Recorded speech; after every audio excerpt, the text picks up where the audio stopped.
Sinabi mo kay Engineer Bryce, yung lahat na yon napunta kay Engineer Bryce? Kay Engineer Alcantara po. Engineer Alcantara, sorry. Hindi ko po alam kung sa kanya napunta lahat yon, pero siya po ang nagpakuha lahat ng pera na nakakahon na yon. Imposible naman na lahat lang yon kay Engineer Alcantara. Magpakatotoo ka dito sa ating committee ba? May Go ahead. para magsalita po ako ng involved dito kung kanino po napupunta yon. Siyempre, tatakot din po ako sa buhay ko, sa pamilya ko. Kasi hindi naman po birong tao itong mga involved dito eh.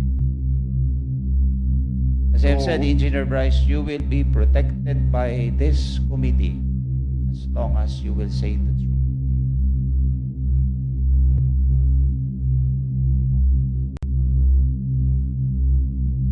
Pwede po bang huwag nyo na ako ibalik sa Senate? Your Honor. Kasi may mga involved pong senador dito.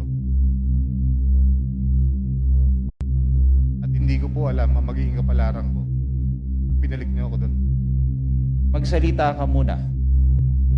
And this committee will assure you that you will be protected.